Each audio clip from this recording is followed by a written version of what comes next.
नमस्कार मित्रांनो, मी शिल्पा जाधव माझ्या YouTube channel Shilpa Jadhav food recipes मध्ये आपलं स्वागत करते। आज मी माझ्या पद्धतीने भरलेली वांगी कशी करायची ते दाखवणार आहे। तर चला मग बघूया। इथे भरली वांगी करायला लागणारे साहित्य सांगते। इथे मी वांगी घेतली आहे, बघा छोटी छोटी अशी छान वांगी मी घेतली आहे। तुम्हाला किती लोकांसाठी करायचे आहे त्यानुसार तुम्ही वांगी घेऊ शकता। एक टोमॅटो, आलं, लसूण आणि ही कोथिंबीरच्या दांड्या आहेत, ज्या कोवळ्या दांडा आपण फेकून देतो ना, ह्या मी ग्रेव्हीसाठी यूज करणार आहे। हे फेकायचे नाही, ह्या खूप पौष्टिक असतात। तर मग ह्या कोथिंबीरच्या दांड्या घ्यायच्या। आलं लसूण आपल्याला जास्त लागणार, कारण की आपण याच्यातच आपली भाजी करणार आहे। तर आता आपण फोडणी करून घेऊया। इथे एका मिक्सर पॉट मध्ये मी वाटण करून घेते। आपले कोथिंबीरच्या कांड्या, त्याच्यानंतर लसूण, त्याच्यानंतर आपलं आलं आणि त्याच्यानंतर आपला टोमॅटो। बस एवढं वाटण आपल्याला करून घ्यायचं आहे। याला मिक्सर मधून छान बारीक पेस्ट करून घ्यायची। इथे आपली पेस्ट रेडी आहे। आता आपण फोडणी करून घेऊया। इथे मी एका कढईमध्ये तेल तापवून घेतलेलं आहे।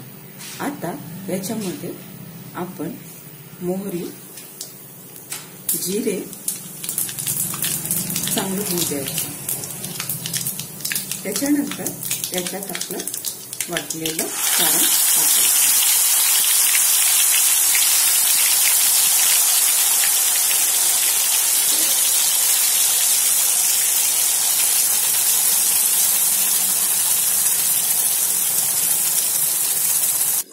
आता याला व्यवस्थित परतून घ्यायचं। हे एकदम सोपी आणि सिंपल रेसिपी आहे। आपल्याला दुपारच्या जेवणामध्ये, रात्रीच्या जेवणात पटकन करायची असेल कोणती भाजी तर ही करायला एकदम सोपी आहे। आता याला आपण मसाला व्यवस्थित हळू याच्यावरती शिजवून घेऊया, कारण की मसाला जेवढा व्यवस्थित शिजेल तेवढी आपली भाजी चविष्ट होणार। आता याला व्यवस्थित आपण शिजवून घेऊया। इथे आपला मसाला व्यवस्थित शिजला आहे। हे बघा, कमी याच्यावरती व्यवस्थित मिळाला तेल सुटेपर्यंत शिजवून घ्या। आता याच्यामध्ये आपण आपले मसाले टाकून घेऊया। हळद, तिखट तुम्हाला किती झणझणीत हवंय त्यानुसार तुम्ही तिखट टाकू शकता। त्याच्यानंतर धनेपूड आणि इथे हा घरी असलेला गरम मसाला। आता याला आपण छान मिक्स करून घेऊया।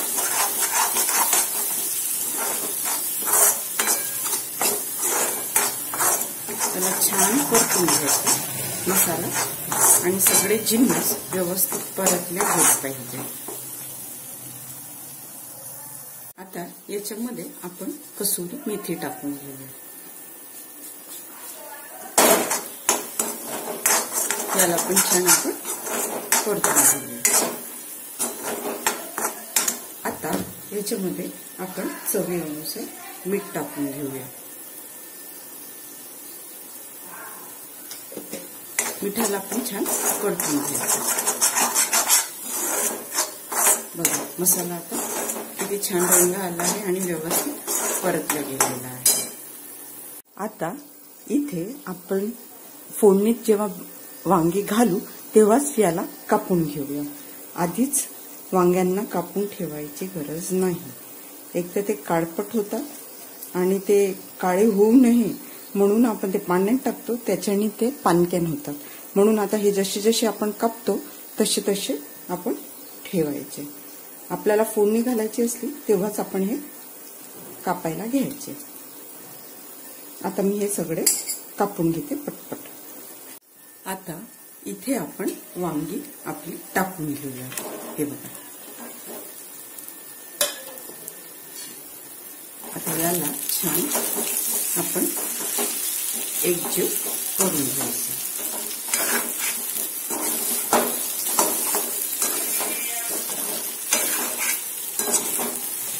आपली वांगी एकदम कोवळी आहे, तर याला जास्त काही वेळ लागणार नाही। मसाल्यात फक्त याला व्यवस्थित एकजीव करून घ्यायचा।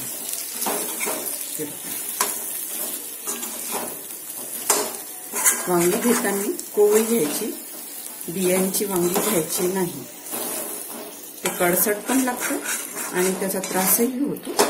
अशी कोवळी छोटी वांगी घ्यायची, म्हणजे ते खायला रुचकर लागते। मी देठ यासाठी नाही काढले, कारण की ही वांगी अशीच करायची असतात। देठासहितची वांगी खायला खूप छान लागते।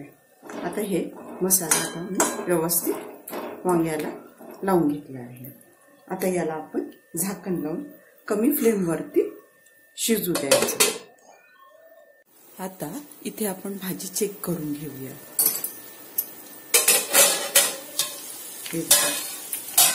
कशी मस्त तेलातच वांगे छान एकजीव झाले आहे। यात मी आतापर्यंत थोडं पण पाणी टाकलेलं नाही। वांग्यांना मसाल्यामध्येच आधी छान मुरू द्यायचं। ते व्यवस्थित शिजले त्याच्यात की मसाला त्यांच्या छान अंगू लागतो। हे बघा, हळूहळू आपले शिजत आहे। याला थोडा वेळ आणखी कमी फ्लेमवरती शिजू द्यायचं। मसाला जळायला नको म्हणून मी वर पाणी टाकून घेते थोडं।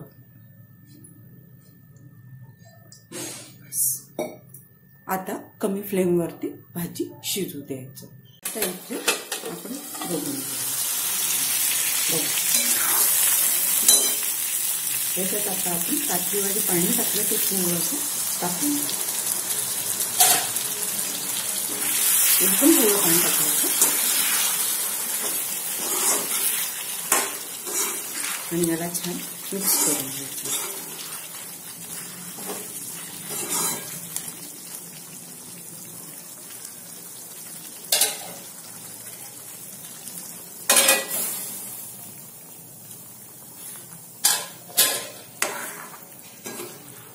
याला आता कमी फ्लेमवरती छान शिजू द्यायचं।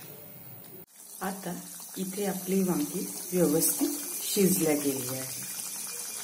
आता आपण याच्यावरती छान मस्त कोथिंबीर टाकून घेऊया। बघा किती मस्त भाजी झाली आहे। मी माझ्या पद्धतीने करून घ्यावा। हे बघा, मसाला बनवून एकदम रेडी आहे। आता मी गॅस बंद करते। आता ही रेसिपी आपल्याला खायला रेडी आहे। तुम्ही माझ्या पद्धतीने ही रेसिपी नक्की करा आणि मला सांगा। रेसिपी आवडल्यास लाईक, शेअर, कमेंट आणि सबस्क्राईब करा। आणखी तुम्हाला कोणती रेसिपी बघायला आवडेल मला कमेंट करून नक्की सांगा। स्वस्थ रहा आणि मस्त खा। थँक्यू।